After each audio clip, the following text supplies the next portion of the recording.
320페이지 예레미야 42장 18절부터 22절까지 찾으셨으면 아멘. 같이 한 목소리로 읽겠습니다. 만군의 여호와 이스라엘의 하나님께서 이와 같이 말씀하시되 나의 노여움과 분을 예루살렘 주민에게 부은 것 같이 너희가 애굽에 이를 때에 나의 분을 너희에게 부으리니 너희가 가증함과 놀램과 저주와 시옷거리가 될 것이라. 너희가 다시는 이 땅을 보지 못하리라 하시도다. 유다의 남은 자들아, 여호와께서 너희를 두고 하신 말씀에 너희는 애굽으로 가지 말라 하셨고 나도 오늘 너희에게 경고한 것을 너희는 분명히 알라. 너희가 나를 너희 하나님 여호와께 보내며 이르기를 우리를 위하여 우리 하나님 여호와께 기도하고 우리 하나님 여호와께서 말씀하신 대로 우리에게 전하라. 우리가 그대로 행하리라 하여 너희 마음을 속였느니라. 너희 하나님 여호와께서 나를 보내사 너희에게 명하신 말씀을 내가 오늘 너희에게 전하였어도 너희가 너희 하나님 여호와의 목소리를 도무지 순종하지 아니하였은즉 너희가 가서 머물려고 하는 곳에서 칼과 기근과 전염병에 죽을 줄 분명히 알지니라. 아멘. 오늘 본문의 말씀에서 특이한 부분이 있어요. 어떤 게 특이할까요?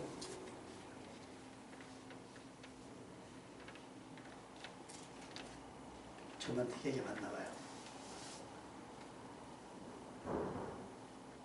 20절에 보면 너희가 나를 너희 하나님 여호와께 보내며 이르기를 너희 하나님 여호와께서 나를 보냈다라고 얘기를 해요. 대부분 선지자들도 나의 하나님, 나의 아버지께서, 나의 하나님께서 이렇게 표현을 하는데 지금은 이들로 하여금 너희 하나님이라고 얘기를 해요. 예레미야의 하나님이 아닐까요? 예레미야의 하나님이기도 합니다. 그런데 문제는 이들이 하나님이라고 부르지만 하나님을 의지하지 않고 자신들의 삶을 하나님께 의뢰하지 않은 하나님과 애매한 관계에 있는 남유다 사람들을 볼 수 있습니다. 왜 이 지경이 되었을까? 근데 이 지경이 항상 이스라엘에 반복되는 모습 중에 하나였습니다. 그리고 이제 예루살렘은 이미 멸망을 했고 북이스라엘은 멸망을 했고 남유다의 멸망이 목전에 있는 태풍 앞에 촛불처럼 간신히 버텨냈는데 이들은 그나마 심지를 좀 애굽으로 옮기면 바람의 영향을 덜 받을까 하고 있지만 하나님께서 그 앞에 뭐라고 말씀하셨어요? 따라가서 빨리 따라가서 칼로 전염병으로 죽인다고 말씀을 하시잖아요. 여러분 아까 주일학교에도 설교를 했지만 우리가 어디를 가는 게 중요한 것이 아니라 어디를 가든지 하나님이 그곳에 함께 계시느냐가 중요한 줄 믿습니다. 그러니까 이곳이 안전할 것 같아서 그리로 가지만 그곳에 하나님이 계시지 않다면 가장 위험한 곳일 수 있어요. 그런데 여기가 가장 위험할 수 있으나 하나님이 이곳에 우리와 함께 하시면 이곳이 가장 안전한 장소가 될 줄로 믿습니다. 그러니까 우리는 세상 정보를 따라가는 것이 아니에요. 하나님의 말씀을 따라가야 될 줄로 믿습니다. 그럼 그것이 가장 안전하고 평안한 장소가 될 줄로 믿습니다. 400년 동안 노예로 살아오던 이스라엘이 애굽을 떠날 때 그들의 심정은 어땠을까? 애굽을 떠날 때, 애굽이 이제 지긋지긋하다 떠날 때의 심정을 아마 여자분들은 잘 모르시겠지만 우리 군대를 제대하신 분들은 어느 정도 그의 100분의 1이라도 좀 늦지 않을까. 딱 군대를 다 챙겨갖고 나오시면서 딱 보면서 이제 군 정문을 딱 나오면 그때부터 일반인 되시는 거잖아요. 그때 기분. 많이 얘기 들으면 내가 부대 쪽으로는 소변도 안 본다고 얘기했지만 치를 떨면서 사실은 의무이긴 하지만 괴로웠고 힘들었고 아팠고 서러웠고 막 이런 상황들 속에서 2, 3년을 속박되어 있다가 나오니까 얼마나 여기를 떠남이 좋겠어요. 다시는 이곳을 추억하자. 근데 희한하죠. 군대 갔다 온 사람들이 하는 얘기가 뭐예요? 군대 가서 축구한 얘기를 한다잖아요. 희한하죠. 지긋지긋했는데 할 얘기가 2, 3년 동안 그 경험밖에 없으니까 할 얘기가 사실 그것밖에 없는 거예요. 이스라엘 백성도 그랬을까요? 400년 동안이나 있었기 때문에 광야에서 할 수 있는 얘기가 뭐? 애굽에서 고기 먹었던 얘기, 애굽에서 뭐 했던 얘기밖에 없었을까? 그래서 안타까운 부분이 아닐 수가 없다는 부분인 거죠. 떠나게 된 것에 대한 후련함 아니면 가야 할 곳에 대한 막막함 아마 반반이지 않았을까요? 애굽을 떠나서 속 시원하지만 어디로 가야 할지 알지 못하는 마치 아브라함처럼. 근데 아브라함은 어디를 갈지 알지 못하지만 이스라엘 백성은 갈 바를 알지 못했던 것이 아니에요. 가야 할 길을 알았어요. 다만 그 방향과 방법을 하나님께서 주관하셨다는 것입니다.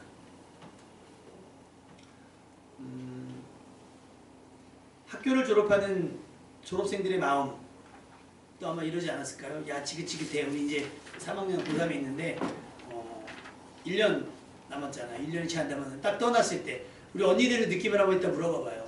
어땠어요? 언니들 물어보면 아 시원하죠. 근데 지금 물어보면 어때요? 그때가 그리워요. 그래서 애굽이 그리운가 봐요.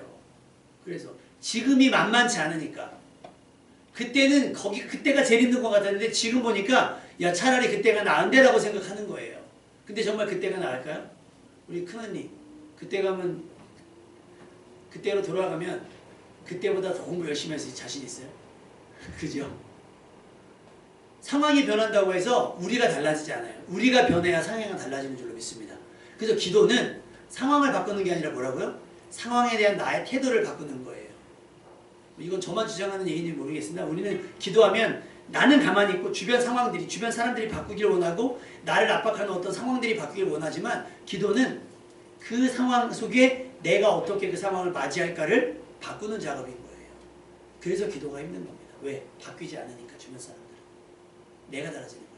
하나님 저 사람이 미워요라고 기도하면 그 사람이 바뀌는 게 아니라 뭐가 바뀌는 거예요? 그 사람에 대한 나의 태도가 바뀌는 거예요. 재정에 대한 나의 태도가 바뀌는 것이고 환경에 대한 나의 태도가 바뀌는 것이에요. 그러니 우리는 그때를 추억하도 좋은데 그때의 미련을 두어서는 안 됩니다.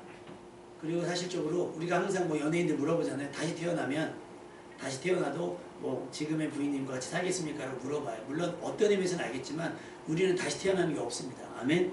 한 번뿐이에요. 한 번뿐. 그러니까 세월을 아껴야 되는 것이고 그래야 여러분이 하루하루를 진지하고 진중하게 살아가야 되는 이유이기도 합니다. 그러니까 이스라엘 백성이 광야를 빠져나왔을 때 광야의 하루하루는 매우 소중한 시간인 거예요. 애굽에서도 그렇지만 이 광야도 지나가면 다시는 돌이킬 수 없는 그 길이 될 것이기 때문입니다. 그런데 이스라엘 백성들은 자꾸만 애굽에 대한 미련을 갖고 있었어요. 그것이 처절한 실패의 원인이라고 말았습니다. 광야에 적응하려고 하지 않고 익숙했던 애굽으로 돌아가려고 해요. 오늘도 주일학교 때 아이들한테 이야기한 것이 정탐꾼들의 이야기를 듣고 이스라엘 백성이 다짐한 게 뭐예요? 야 안되겠다. 돌아가는 게 낫지 않냐. 우리 여기서 칼에서 죽을 것 같고 처자들은 다 그들에게 잡혀갈 것 같으니 우리가 리더를 세워서 돌아가자 하는 게 그들이 내린 결론인 거예요. 기회가 닿는 대로 뭐예요? 애굽으로 돌아가자는 거예요. 애굽으로 돌아가자. 여러분 그런 사람들에겐 발전이 없는 줄로 믿습니다. 그런 사람들에게서 멀어질 수 있기를 주님의 이름으로 축원합니다. 여호수아나 갈렙처럼 도전적이고 진취적인 사람이 곁에 있기를 또 여러분이 그들에게 그런 사람이 될 수 있기를 주님의 이름으로 축원합니다. 돌아가는 건 안 되는 거예요. 누가복음 9장 62절 말씀에 예수님께서 부르시는 사람들에 대해서 이렇게 얘기합니다. 너 나를 따라와라 그랬더니 장가가야 되고요. 너 나를 따라와라 그랬더니 그냥 인상 하나 보게 해주세요 라고 할 때 예수님께서 그들에게 손의 쟁기를 잡고 뒤를 돌아보는 자는 하나님의 나라에 합당하지 아니하다. 그러니까 우리에게 뭔가 주어졌고 우리가 해야 할 일이고 가야 할 일이 있는데 자꾸 뒤에 일에 미련을 두고 아쉬움을 가지게 되면 그것은 하나님 나라에 합당하지 않다는 거예요. 따라합시다. 앞만 보고 부르심만 보고 따라갑시다. 나아갑시다. 그러니까 뒤돌아서면 안 돼요. 유턴은 없어요. 홍해를 만나도 유턴은 없고요. 골리앗을 만나도 유턴은 없습니다. 넘어서려고 기도하고 넘어서려고 몸부림쳐야 되는 줄로 믿습니다.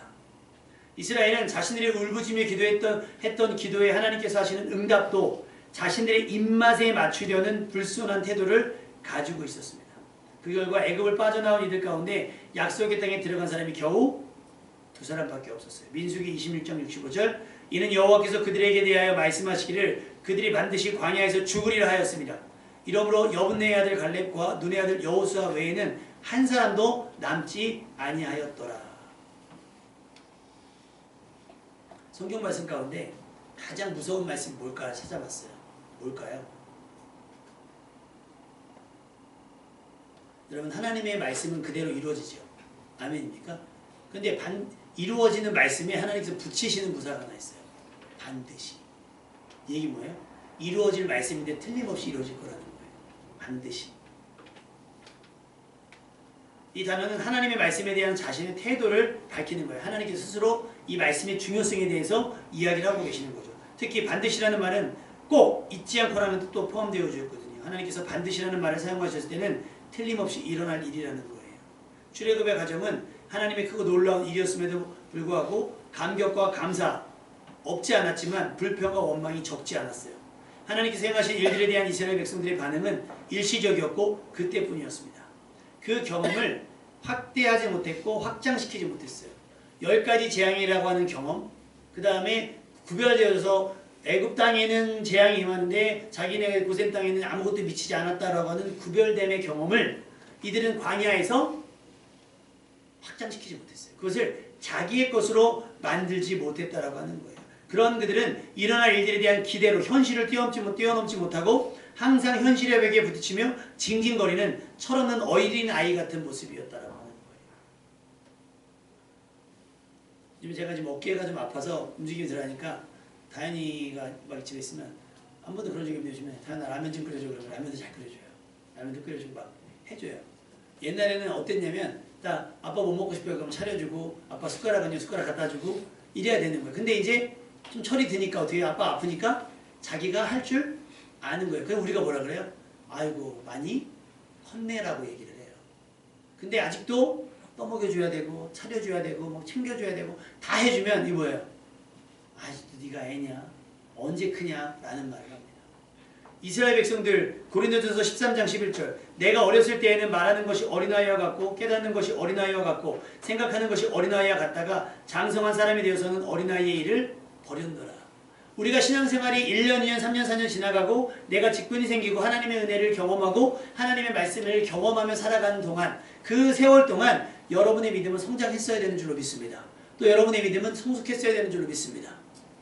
그러니까 홍해를 경험했으면 요단강은 우스웠어야 되는 거예요. 만나와 매치라기를 경험했으면 뭐가 돼야 되는 거예요?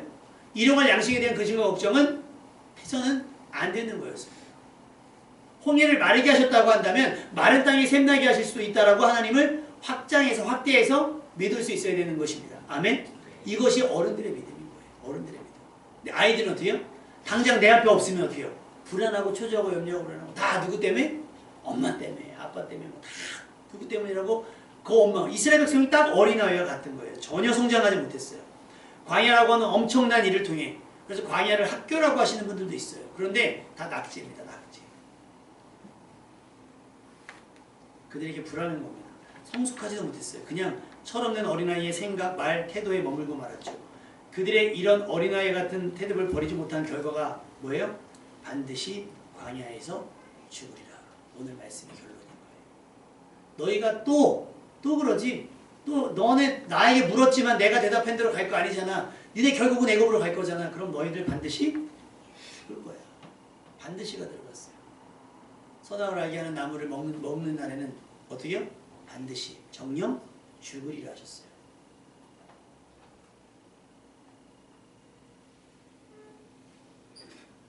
여러분 하나님께서 하신 말씀 가운데 반드시가 붙으면 분명히 그 일은 일어나고 맙니다. 그 반드시를 주의할 수 있는 여러분 되시기를 주님의 이름으로 축원합니다. 근데 반드시도 좋은 의미가 있어요. 그 좋은 의미가 여러분의 것이 되고 반드시에서 무섭고 두려운 말씀은 남의 말이 될 수 있기를 주님의 이름으로 축원합니다. 타산지석이라고 하는 말이 있어요. 무슨 말일까요? 그냥 막 어디 하찮게 막 굴러다니는 돌인데 그것도 나를 단련하는 데는 의미가 있다. 쉽게 말하면 별 볼 일 없는 사람들의 태도, 그들의 모습 속에서 내가 배울 것이 있다는 말이에요. 좀 그 모습들을 보면서도 성장하라는 말이 있습니다. 성경 안에 누군가의 모습을 보면서 아 나도 저 사람 닮아야겠다라고 하는 배움의 자세를 가지시기를 주님의 이름으로 축원합니다. 반대로 비슷한 말이 있지만 반면교사라는 말이 있어요. 반면교사. 그게 무슨 말이에요? 반면교사. 쉽게 말하면 나는 저래서는 안 되지. 저렇게는 되지 말아야지. 저렇게는 살지 말아야지. 저 사람의 실수와 실패를 보면서 아 저러니까 실패하는구나. 나는 저 사람처럼 하지 않아야겠다라고 하죠. 그 사람을 정죄하거나 비난하는 게 아니라 그 사람이 왜 저렇게 실패했는지 실수했는지를 안 거예요. 그러니까 아 나는 저러면 안 되겠다라는 거죠. 그게 반면교사입니다. 여러분 주변에 어떤 사람들 또 성경의 어떤 인물들의 이야기를 보고 들으면서요. 여러분 배우시기를 주님의 이름으로 축원합니다. 좋은 사람에게는 배우시고요. 나쁜 사람에게는 깨달으셔서 그들을 닮지 않기를 주님의 이름으로 축원합니다. 그러면 오늘 본문의 말씀에 하나님께서 뭐라고 얘기하셨어요? 18절 말씀 같이 읽겠습니다. 시작. 만군의 여호와 이스라엘의 하나님께서 이와 같이 말씀하시되 나의 노여움과 분을 예루살렘 주민에게 부은 것 같이 너희가 애굽에 이를 때에 나의 분을 너희에게 부으리니. 이스라엘이 북이스라엘이 멸망을 했잖아요. 북이스라엘이 멸망을 했을 때 그 멸망한 이유에 대해서 여러 가지가 있겠지만 어찌됐든 간에 결정적인 건 뭐냐? 나의 노여움과 분노 때문에 그들이 멸망당했다라고 하는 거예요. 그들이 북이스라엘에 보면 왕이 쭉 세워지거든요. 왕이 세워지는데 왕 중에 제대로 된 왕이 한 명도 없습니다. 그러니까 나라가 어느 지경이 되겠어요? 그냥 망가지는 거예요. 남유다는 그나마 다행으로 중간중간에 괜찮은 왕들이 있어서 종교개혁을 일으키고 정신 차리고 회개하고 잘못하고 회개하고 잘못하는 게 있어서 좀 더디 멸망한 거지 그들도 멸망을 피할 수는 없을 것 같아요. 그런데 지금 다 잡혀가고 바벨론에 다 잡혀가고 남아있는 유다 사람들이 뭔 얘기를 하는 거예요? 애굽으로 갈 거야. 거긴 전쟁이 없잖아. 거긴 먹을 것이 있잖아. 그러면 굶주리지도 않을 거고 전쟁에 죽지 않을 거야. 그걸로 가겠다는 거예요. 뭐를 한다는 거예요? 나의 분노, 노여움과 분을. 너희가 애굽에 이를 때 나의 분을 너희에게 부으리니. 예루살렘이 멸망하는 걸 봤으면 배웠어야 되는 거 아닙니까? 저러면 멸망당하는구나. 그렇잖아요. 저러면 멸망당하는 거를 알아야 되는데 왜 쟤네 왜 그런데? 마치 나와 전혀 상관없는 것처럼 말하고 행동한단 말이죠. 그 결과가 어떻게 해요? 너희가 가증함과 놀림과 저주와 치욕거리가 될 것이다. 하나님이 그러려고 이스라엘 백성을 애굽에서 불러낸 게 아니에요. 나는 너희의 하나님이 되기 위해서 너희는 내 백성을 삼기 위해서 그들을 불러내셨는데 결론적으로 그걸 누가 걷어찬 거예요? 이스라엘 백성들이 불신앙인 것을 걷어참으로 말미암아 저렇게 된 거예요. 가증함과 놀림과 저주와 치욕거리가 된 것이다. 근데요. 이게 하나님께서 모세에게 무슨 말씀을 하셨죠? 내가 이들을 버리고 너를 통해 한 민족을 새로 세울 거다 했을 때 하나님 모세가 말려서 그때 아마 저기 있지 않았잖아요. 이스라엘 백성이 한 말대로 다 되어집니다. 믿음 없이 했던 말들이 여러분 얼마나 무서운 말인지 여러분 아셔야 됩니다. 그러니까 여러분의 삶 가운데 부정적인 언어를 지워내시길 바랍니다. 아멘? 부정을 긍정으로 바꾸세요. 억지로라도 바꾸세요. 그냥 바꿀 수는 없죠. 왜? 나는 할 수 없으니까. 나는 할 수 없으니까 그냥 바꿀 수 없는데 전제가 붙어요. 따라합시다. 하나님이 우리와 함께 하시면 또는 하나님이 우리를 기뻐하시면 할 수 있게 되는 거예요. 아멘? 그게 내 욕심이 아니라면 할 수 있는데 이스라엘 백성들은 전제가 항상 빠져요. 어떤 상황과 현실에 맞부딪히면 하나님이 우리와 함께 하신다는 걸 잊어버리는 거예요. 그러니까 하나님을 빼고 생각하는 거예요. 하나님을 빼고 계산을 하니까 말이 돼야 안 돼요. 안 되잖아요. 우리 하연이의 카드 사용법이 희한합니다. 자기가 사고 싶을 때 저렴한 건 자기 카드로 사고 자기가 사고 싶은데 비싼 거는 아빠 카드로 사는 거예요. 이게 아버지를 가지고 있는 딸이 쓸 수 있는 찬스잖아요. 그러니까 돈 걱정은 누가 해요? 엄마 아빠가 하는 거예요. 애들은 안 하는 거예요. 다행히 분들은 아빠 좀 좋은 거 사. 어제도 안사람이 그러더라고요. 앞으로 목사님 옷 사실 때는 항상 저한테 하라고 맨날 저기 10,000원에 2개짜리 막 이런 거 사니까 한두 번 입고 못 입는 거 있잖아요. 막. 나는 괜찮을 것 같은데 처음에 살 때는 괜찮거든요. 한두 번 입고 야한 옷이. 그러니까 다현이가 항상 하는 거 아빠 좋은 거 하나 사면 안 돼요? 맨날 뭐 입을까 고민하지 말고 좋은 거 하나 사면 되잖아요. 근데 나는 뭘 걱정하는 거예요?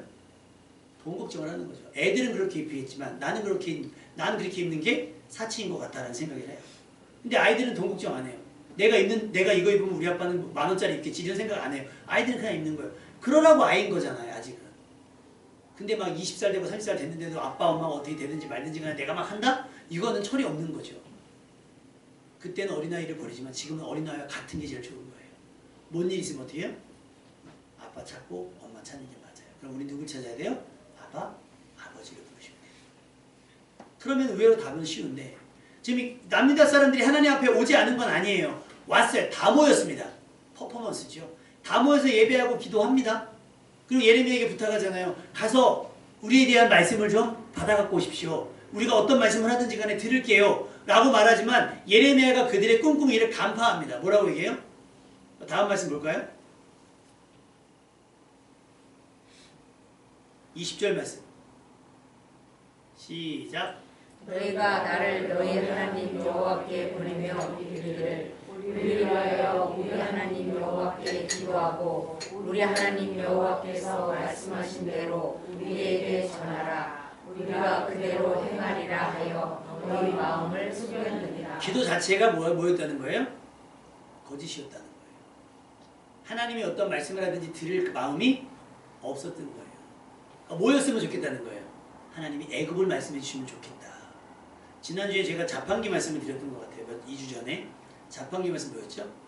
우리의 기도는 내가 원하는 것을 꼭 누르는 작업이 아닌 것이요. 자판기 앞에서 뭐예요? 하나님 저 뭐 먹어야 돼요? 혹은 이거 먹어도 돼요? 라고 묻는 거예요. 그게 기도지 하나님 저 이거 먹을 거니까 이거 나오게 해주세요 라고 하는 게 아니란 말이에요. 그러니까 만약에 학생들이 진로를 줄 때 하나님 저는 무슨 서울대 어디 가고 싶어요? 어디 가고 싶어요가 아니라 하나님 제가 어디 가기 원하십니까? 때로는 내 성적이 서울대 갈 수 있는데 하나님이 지방대로 보낼 수 있어요. 그러니까 우리 입장에서 어떻게 해요? 똑같아요. 우린 애국으로 갈 건데 왜 글로 보내요? 하나님 뭔가 잘못 계산하신 거 아니에요? 우리 아이 성적이 괜찮거든요. 근데 왜 지방으로 보내시는 거예요? 라고 따져 물을 수 있어요. 왜? 가기 싫으니까. 근데 우리는 항상 뭐라 해요? 험한 골짜기도 나도 가겠다고 해요. 빈들에도 가겠다라고 얘기해요. 찬양할 때만 그렇게 해요. 기도할 때만. 근데 실제로는 더 좋은 데 가려고 하고 연봉 높은 데 가려고 하고 더 나를 높여주는 데 가려고 하죠. 지금 의사들의 문제가 왜 일어나는 거예요? 뭐 수가가 안 되는 그 얘기도 맞는 거예요. 그 얘기도 틀린 말은 아닌데 소방관이 불이 났을 때 가립니까? 강남은 더 잘 들어가고 시골은 안 들어갑니까? 그렇지가 않잖아요. 소방관은 지방 공무원이 되지 않았을 때 그러니까 전국 공무원이고 지방 공무원이 있을 때 지방의 예산에 따라서 장비가 지원되지 않을 때 자기 돈으로 외국에서 사와서 그 방한 장갑 같은 거 자기 돈으로 사셨대요. 왜? 내가 타지 않아야 다른 사람을 구할 수 있으니까. 우리가 세월호 사건을 겪었지만 그때 거길 들어간 게 경찰이잖아요. 사람들이 하는 얘기가 119가 왔으면 살렸을 거다. 더 많이 살렸을 거다라고 하는 얘기를 해요. 우린 그들에게 뭐라고 얘기해요? 사명감이 있다라고 얘기해요. 사명감. 그럼 의사들에게 사명감이 있습니까? 교대 다니는 친구들에게 물어보면 지방공개 안 가요. 아이들이 없기도 하지만 안 가요. 여러분들 다 어디로요? 마른 나무 뭐 제주로 보내고 뭐 사람 나는 서울로 보내고 다 그렇게 그냥 막 다 가는 거예요. 그러니까 어떻게 돼요? 누군가는 지켜야 되는 곳이 비게 되는 거죠. 지금 그렇게 되는 거예요. 답을 정해놨어요. 하나님 강남이요. 아파트 평수도 정해놨어요. 심지어 아파트 이름도 막 정해놓고 내가 탈 차도 정해놓고 하나님 이거예요. 그러면 다 그게 됐어. 만약에 그게 됐어. 그럼 어떻게 해요? 이것이 나의 간증이요. 이것이 나의 찬스. 내가 하나님 앞에 기도하고 뭐 했더니 하나님이 나에게 이런 차를 탈 수 있도록 주셨습니다. 이런 차를 주셨습니다. 이렇게 얘기했다는 거예요. 근데 전에 저희가 섬겼던 교회 목사님께서 그런 얘기를 하신 거예요. 간증이 저게 아닐 텐데. 간증이 저게 아닐 텐데. 내가 예수 믿어서 뭘 얻었습니다라는 것도 간증이 될 수 있고 도전이 될 수 있는데 그게 아니라 저는 예수 믿기 위해서 이것을 포기했습니다라는 게 간증이 돼야 된다는 거예요. 할렐루야. 살기 위해서 애굽이 아니라 하나님 내가 어디로 가야 된다고 말씀하시면 그것이 어디라도 내가 가겠습니다 라고 하는 게 기도가 맞지 마음속에 애굽이라고 하는 꿍꿍이를 이미 다 계획해놓고 나서 뭐라고 얘기해요?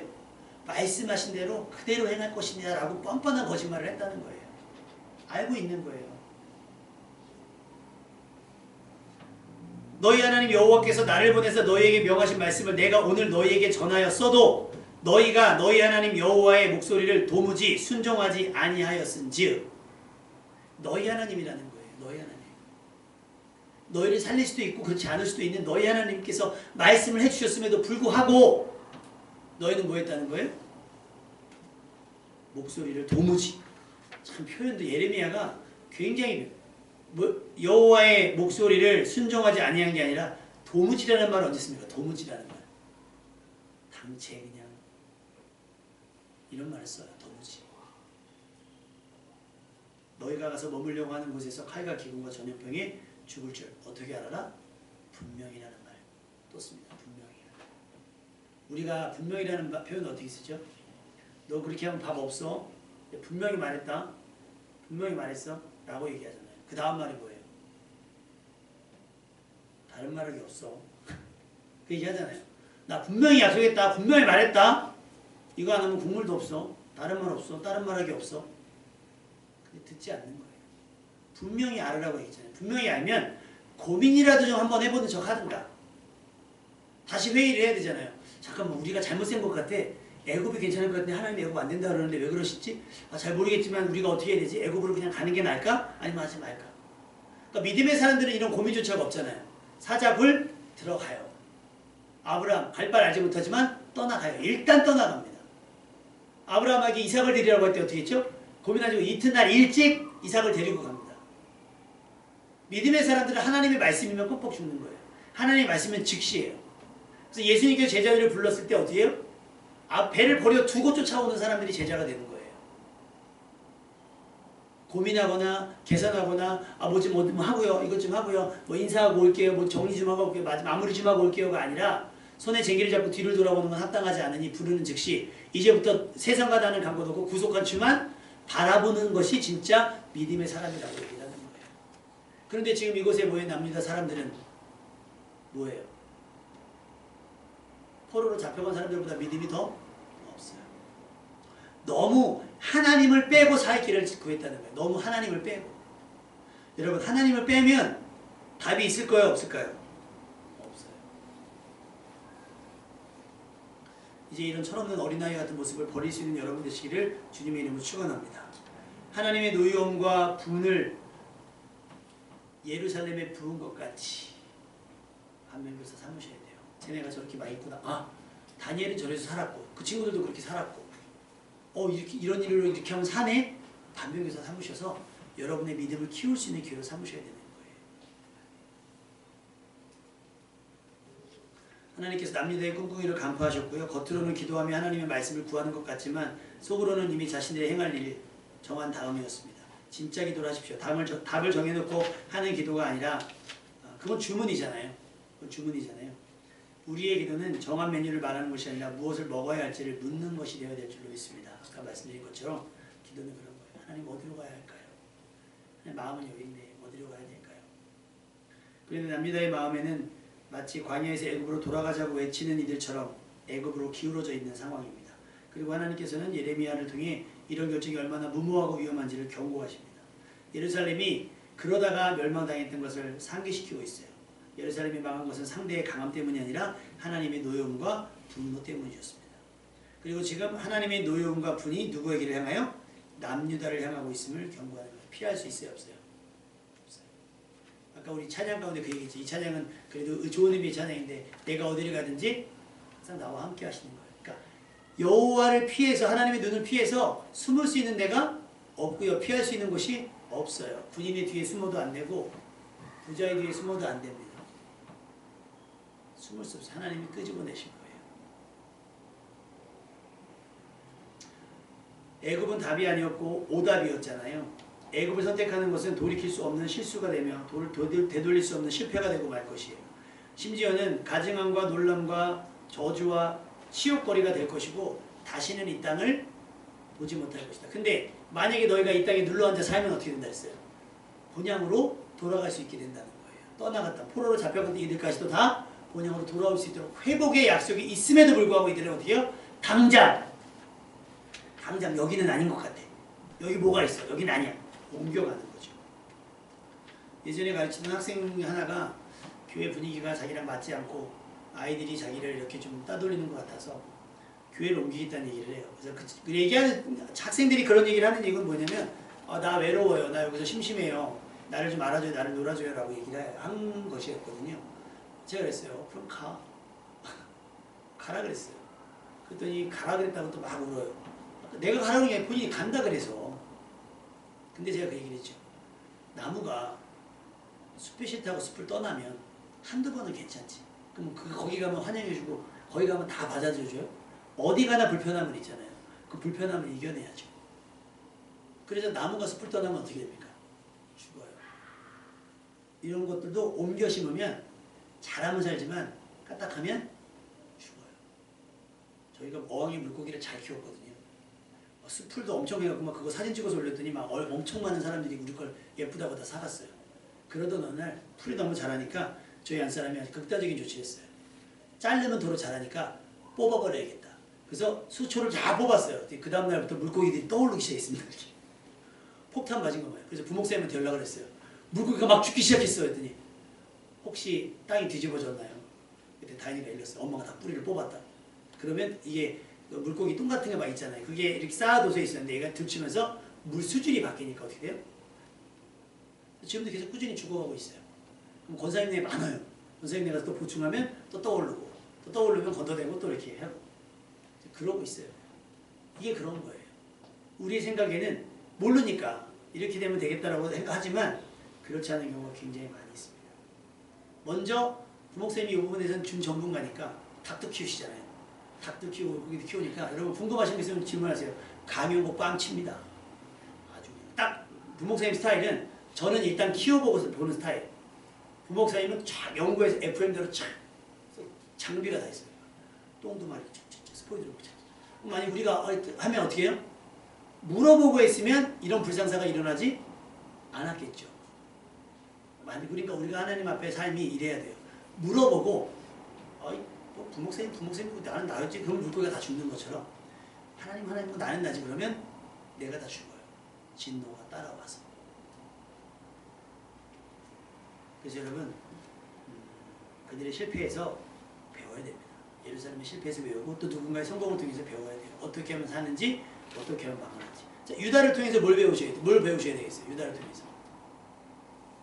가룟 유다를 통해서 배울 수 있는 거. 걔가 잘해서 배우는 게 아니라 반면교사 삼자는 거예요. 뭐 했더니 그렇게 되더라. 뭐예요?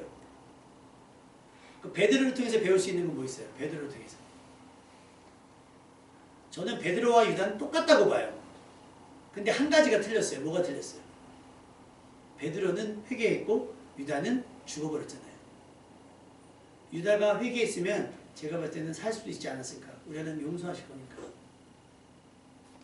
그런 거예요. 그러면 내가 어떤 죄를 지었던지 간에 그래도 한번 돈 들어가는 거 아니잖아요. 어차피 죽을까 그랬다면 그 체면 버리고 기도해보는 거예요. 하나님 제가 돈에 미쳤었나 봐요. 내가 예수님을 그럴 줄 몰랐어요. 진짜 유다는 몰랐다 그랬잖아요. 정말 죽일지는 몰랐다. 왜? 말씀을 안 들었기 때문에. 네중에 날 팔 거고 나는 십자가에 죽을 거고 다 말씀하셨거든요. 나는 죽을 거고 3일 만에 살아요. 얘기했는데 그럴 줄 몰랐다는 건 유다는 몰랐을 수 있어요. 근데 얘가 진짜 몰라서 몰랐던 게 아니라 뭐예요? 관심이 없으니까 알지 못했던 거죠. 여러분은 누군가의 실패와 실수를 통해서 배워서 그 실수와 실패를 반복하지 않는 사람 되시기를 주님의 이름으로 부탁을 드립니다. 또 말씀하실 때 제발 좀 들으십시오. 아까 있죠. 유다가 몰랐던 게 아니라 본인이 알고 싶지 않았던 거예요. 저는 지금 돈주머니에 혈안이 돼 있어서. 그래서 베드로는 그래도 들었잖아요. 그래서 닭이 오니까 뭐가 생각났어요? 이렇게 될 줄 말씀하심이 생각나서 밖에 나가서 심히 통곡하잖아요. 이게 그런 거예요. 말씀을 들어야 돼요. 지금 말씀을 계속 하잖아요. 이거 지금 계속 42장 제가 지금 강의하면서 계속 무슨 얘기예요? 너 물러앉아. 애국 가면 안 돼. 애국 가면 안 돼. 애국 가면 안 돼. 계속 얘기해요. 근데 왜 그 얘기를 하는 거예요? 얘네 아직 마음 돌이키지 않았어. 예레미야한테 다시 말해. 또 말해. 한 번 더 말해. 멸망당할까 봐 그러는 거예요. 다시는 돌이킬 수 없는 결정이기 때문에 말씀을 듣고 또 들어야 되는 거예요. 히브리서 5장 12절에서 13절, 14절까지 말씀을 보면 너희가 때가 오래되었으므로 너희가 마땅히 선생이 되어야 할 터인데 너희가 다시 하나님의 말씀의 초보에 대하여 누구에게 가르침을 받아야 할 처지이니 단단한 음식을 못 먹고 젖이나 먹어야 할 처지가 되었도다. 이는 젖을 먹는 자마다 어린아이니 의의 말씀을 경험하지 못한 자요. 단단한 음식은 장성한 자의 것이니 그들은 지각을 사용함으로 연단을 받아 선악을 분별하는 자들이니라. 야, 너 오래 교회 다녔는데 말씀을 몰라? 야, 목사가 설교를 해줘야만 아냐? 그걸 다 풀이해줘야 되나? 그래야 내가 알아? 아니라는 거예요. 장성한 사람은 어떻게 해요? 딱딱한 음식도 그냥 먹어버린다는 거예요. 그 얘기 뭐예요? 지각이 있어서 하나님의 말씀을 가지고 분별한다는 거예요. 무엇이 옳은지, 무엇이 그른지, 무엇이 살 길인지, 무엇이 망할 길인지 말씀을 통해 분간할 수 있게 된다라고 하는 거예요. 그런 장성한 사람 되시기를 주님의 이름으로 축원합니다. 남유다는 예루살렘을 보고도 성장하지 못했습니다. 여러분 말씀에 익숙한 사람이 되시고 말씀에 능숙한 사람이 되시기를 부탁을 드립니다. 그리고 여론보다 다른 사람들의 이야기보다 하나님의 뜻을 들어야 됩니다. 그리고 말씀하신 대로 따르기로 했던 다짐이 진심이어야 됩니다. 그저 남에게 보이기 위한 형식, 흉내가 되어서는 안 돼요. 진짜 선수, 말씀의 프로가 되어야 됩니다. 교회만 오래 다니는 것이 아니라 성경책만 때만 되면 성경책만 바꾸는 그런 사람들이 아니라 성경을 읽고 다는 모르셔도 돼요. 다는 모르셔도 되는데 저희 조카가 요즘에 하나님 말씀이 좋은지 집에 와서 누님한테 그랬대요. 나 주석 좀 사줘요. 얘가 이제 의대 공부를 하니까 성경 공부도 의대처럼 하려나 봐요. 막 다 분석하고 쪼개고 막 그래. 야, 쓸데없는 소리 하지 말고 통독을 해. 통독을 해. 여러분, 하나님의 말씀이 어려워요. 왜? 우리가 이스라엘 사람들이 아니어서 그들의 역사 이런 걸 다 모르니까 두리뭉실하게 알아요. 그래도 괜찮아요. 하나님의 말씀은 살아있기 때문에. 여러분이 깨닫고자 하면 레마의 말씀으로 깨닫고, 로고스는 모를 수 있어요. 근데 또 너무 모르면, 누가 그러잖아요. 제가 어떤 분이 얘기해요. 요즘 원고가 막 6장, 7장이에요. 제가 원래 원고가 4장이 넘지 않거든요. 근데 설명을 하면 다 눈이 그런 말씀이 있어. 뭐 이러니까 부연 설명을 해야 되잖아요. 그러니까 설교가 길어져요. 여러분이 말씀을 읽어오시면, 여러분이 말씀을 충분히 읽어오시면 간단하게 설교해도 은혜가 될 줄로 믿습니다. 모르니까 저기가 되는 거예요. 말씀에 익숙한 자, 주야로 묵상하는 사람이 되어야 될 줄로 믿습니다. 하나님께서 예레미야를 통해서 반복해서 또 말씀하시는 것은 그만큼 지금의 판단이 매우 중요하기 때문인 거죠. 그들의 미래가 본향이 될 수도 있고 그렇지 못할 수도 있어요. 당장 현실을 피하기 위한 근시안적인 결정이 아닌 미래를 내다볼 수 있는 결정을 할 수 있어야 됩니다. 그러기 위해서는 전에 있었던 일들, 조상들의 선택에 대한 어떤 결과가 따라왔는지를 말씀을 통해 배우는 것이 중요해요. 로마서 15장 4절.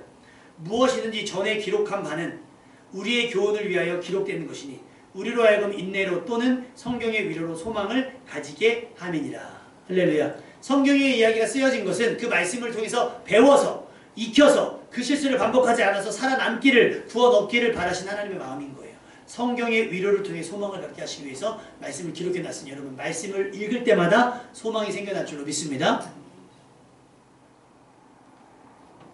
하나님의 말씀으로 사람들을 살려내는 사람, 위기에서 벗어나게 하는 사람이 되어야 될 줄로 믿습니다. 괜한 고집으로 하나님의 진노를 부추기는 사람들과는 멀어지십시오. 하나님의 말씀에 익숙한 사람들과 가까워지시고요. 그러면 어떻게 할 수 있어요? 살 수 있어요. 마음을 속이지 마시고 하나님 모르면 모른다 얘기하세요. 그래서 혼자 꼭 굳이 모여서 기도할 필요 없어요. 여러분 시간 날 때 들리셔서 기도하시면 되고 골방에서 기도하시면 돼요. 하나님 모르면 모른다 기도하시면 돼요.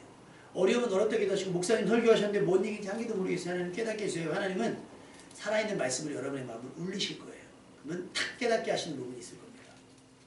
자판기 누르듯이 메뉴 골라서 다 누르지 말고 하나님 오늘은 어떤 걸 먹어야 될까요? 오늘은 어떤 일을 해야 될까요? 라고 묻는 여러분이 된다면 어디로 가야 할지를 하나님께서 가르쳐 주실 거예요. 무엇을 해야 할지도 가르쳐 주실 거예요. 그러면 그 하루가 어떻게 해요? 버려지는 시간 없이 세월을 아껴가며 먼저 그의 나라와 의를 구하고 난 다음에도 남는 시간 여러분의 충분한 여가와 여러분의 쉼과 여러분의 해야 될 일들을 위해서 그 시간들이 확보될 줄로 믿습니다. 정확히 확실한 건 애굽은 아니에요. 애굽은 아니고 때로는 그 자리에 머물러야 되고 때로는 갈 바를 알지 못하지만 떠나야 될 수도 있습니다. 하나님께서 분명하게 하신 말씀 반드시 이루겠다고 하신 그 말씀을 의지하면서 말씀을 따라가는 사람 여러분 되시기를 주님의 이름으로 축원합니다.